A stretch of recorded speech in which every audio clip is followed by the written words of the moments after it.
of the internet is Adam Link Aaron back here with another review. Now, it's late, it's been a long day. I recently did my little Star Wars analysis or rant, whatever you want to call it, I call it basically the self-destruction of the series. Hope you all need to see it and also please go check out Geeks and Gamers and Comic Artist Pro Secrets, because they're really detailed. Like, they've made countless videos off Star Wars and what's been happening. So you want to know what's going on with Star Wars, the latest Star Wars news, go to their channels because they are really good. So, review time. Doing a video game movie, and you know how much I love those. Video game movies. Where do I even begin? From the humble days of the Super Mario Brothers movie to Rampage. The 25-ish years. You know, in that 25-year gap, there have been dozens of these things. Some are better than others. Some are absolute garbage. But there's never been one to really be great. There has never been a great video game adaptation. The closest we've gotten, really, is the first Mortal Kombat movie, and that's about it. Maybe Detective Pikachu can break the curse. Maybe. Because Hollywood, they're getting so close. I mean, Tomb Raider and Rampage, they were both in the 50% rating when they came out, which is actually the highest, rating of video game movies ever received, which is really sad. So, yeah. But there have been plenty of stinkers with these video game movies, and the one I'm going to be reviewing right now is no exception. Ladies and gentlemen, may I present to you the one, the only, Hitman Agent 47. Yes, this thing was released in 2015, the same month that Fant 4 Stick was released, so that should really tell you something. And they were both distributed by the same company or the same studio, 20th Century Fox, so that's even more telling. And I actually have the original Hitman right here. That'll be reviewed relatively soon. Not sure when, but yeah, that will be reviewed eventually. Now, when it comes to Hitman as a whole, I haven't played any of the games. I know there's the new one coming out, and I know there's the one that, Square Enix did, that they did an episodic format for a game like Hitman. I'm like, and it didn't do well. Didn't do particularly well on this. Good job, Square Enix. Great business decision. So, yeah. Yeah, this is technically a reboot of the last Hitman movie, because it has a different actor, different story, different... altogether, just different. So, if you want to read this, you can go right ahead. If you don't care, then let's get to it. So, Rupert Friend stars in this action-packed thriller based on the award-winning video game franchise. A genetically engineered assassin with superior intelligence and superhuman abilities, 47, turns the tables on a sinister organization that's out to create an army of unstoppable killers with his DNA. Teaming up with a mysterious young woman, Hannah Ware,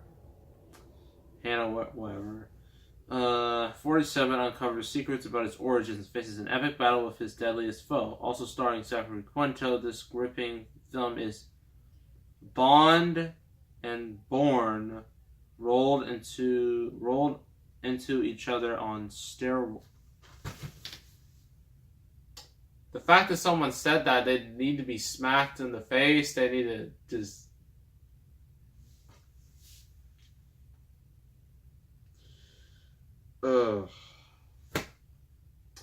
Sorry about that little moment. So this movie. The basic plot is you have Agent 47, this guy, with the bald head, the suit, the red tie, and he has like a code, like a barcode on the back of his head. He's an ultra assassin. He has superior intelligence. He is, he's the ultimate killing machine. Yeah, but then he meets this chick who's important to the plot, I guess. I only saw this movie once, and I never want to see it again, so I'm kind of very rusty.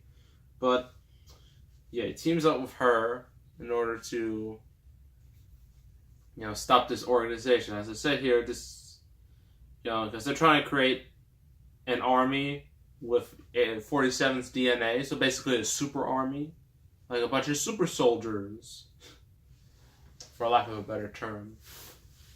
And Zachary Quinto, I forgot, was he the villain? I think he was the villain. Maybe it's someone else. Or he was one of the antagonists. Yeah, Agent 47, has to, team up with this mystery chick, and then they just have to go and save the day or something. Or find out about things. And Zachary Quinto and his, I guess, mercenary group have to stop him. It's the best description. It's 2018 best description, everybody. But, oh my gosh. Pros and cons. Pros!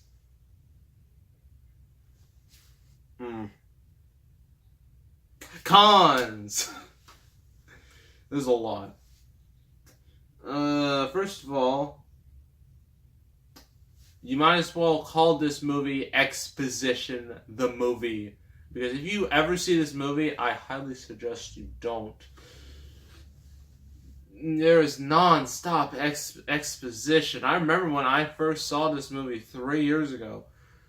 When I first saw it in the theater, like when they were just going through exposition about like this, Agent 47, where he came from, his backstory, what he does, and all this history. I'm like, oh my god, get to the friggin' movie. Get to the action. Stop it. Stop it with this exposition. And this movie's only an hour and a half long, by the way. But it just kept going on and on with exposition. I'm like, oh gosh, I just saw Fantastic. I don't need another reminder of a movie where basically nothing happens. Granted, more stuff happens in this movie, but that doesn't mean it's good. Compared to Fantastic. Because Fantastic is an abomination in every sense of the word. It's one of the worst movies I've ever seen. This comes close. Very close. Yeah, Rupert Friend. I know, he got a little... some people liked his performance. I didn't. I don't know why. Does he really look like a hitman? Does he really look like the type of hitman you would see in the game? No. He at least in the other Hitman movie with Timothy Olyphant, that's a weird last name, but at least with him, he looked like a hitman. This guy just doesn't. He doesn't scream hitman. He doesn't scream, a real ruthless killer, right? I mean, you just take one look at him and you're just like, this guy's a killer? Please. He got his female, co-star. She is useless. She's nothing interesting about her. She is bland. She is just absolutely useless as a character, and there's no point in putting her in the script. Zachary Quinto, look, I like him as Spock in the new Star Trek movies, but he's not that great either. He kind of hams it up a little too much. And it kind of becomes a comedy. The action. Now, considering this is an action movie and the games are all about the action, you would think the action would be the good thing. You're wrong. The action is horrendous. this movie was cheap, but oh my gosh, the action looked like this movie came out and it feels like the movie was released in 2001, and this came out in 2015. So that is unacceptable. Some of the CGI is just absolutely atrocious. It is so bad that you're wondering how on earth was this even released theatrically. And then, of course, with the cars, gotta put it in that product placement. Because, why not? Gotta make money somehow. And, yeah, just some real blatant product placement. The score is generic, to say the least. The story is just basically exposition and then just a generic lame story with nothing interesting happening, no shocking things, a lot of bad action scenes, a lot of really bland, stiff, terrible acting. It's bad. It's all bad. And the most hilarious thing about this movie is at the end, you will not believe this, at the end, it actually sets up for a sequel. Yes! Some idiot out there from 20th Century Fox looked at this movie and is like, you know what? I think this is going to be a real big hit. And you know what? Let's put in a tease for a sequel. That'll make people watch it. No. And here's the problem I have with all franchises now. They want to directly go into like all the sequels and franchise potential instead of focusing on the one movie. Is that so hard? Just focus on the one movie, and if it's a success and if people actually like it, then you could go on to sequels and a whole franchise. Think about the first movie first. Gosh, that sounded bad, but focus on one thing. Don't focus on what you're doing now. Don't focus on all this other stuff in the future. Focus on the now and save the future stuff for later. Okay?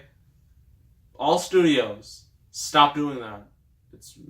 Why do you think the Dark Universe failed? Why do you think the DCU nearly imploded? Why do you think Star Wars is imploding? Because it's really because of Kathleen Kennedy and her stupidity. But yeah, why do you think Fantastic failed? They all failed because instead of focusing on making a good quality film, they want to think about the franchise potential, and look how it turned out. And about the tease. They tease there's like another agent. It's Agent 48. And that was like right at the end, and I'm like, oh my gosh. This is just like the Super Mario Brothers movie where they thought they were going to get a sequel, or The Last Airbender when they thought they were going to get a sequel, or Green Lantern when it thought it was going to get another sequel. It's on that level of wow, like really? This movie's garbage, hot garbage, one of the worst movies in my whole collection. But then again, I'm kind of glad I got it. It was real cheap too. It was like $4-ish. Some of you will probably like, that's $4 wasted. You could have spent that on food. But yeah, this movie sucks. It is truly awful. I'm giving it a 1 out of 10. This movie can burn. This movie should have never existed. And yeah, that's it. Screw this movie. Next review, I honestly have no idea. Because I didn't plan on it. Besides, I'm probably going to get more movies anyway because I did some house cleaning with my collection. I put some of the stuff up, and I realized I'm going to need some newer stuff. I was thinking about maybe getting the Star Wars original trilogy, but they're kind of, I don't know. They could be pretty expensive. But other than that, I don't know what else to get in here. I mean, I guess Kick-Ass 2, maybe? I mean, I have the original. Might as well get the sequel, too. I'm not getting Pirates of the Caribbean 4 or 5. I have 3, but honestly don't want to review it because that movie's 3 hours long. Not only that, it's not even a good 3-hour movie. So that's just a waste of time, to be honest. But other than that, there's not much here. So, and I'm never getting all those Resident Evil sequels. So you can put those dreams to rest. So yeah. I guess it's a mystery to what the next review will be. So, and that's always fun. So make sure to subscribe, like this video, leave a comment. I will see you all next time, and I am out.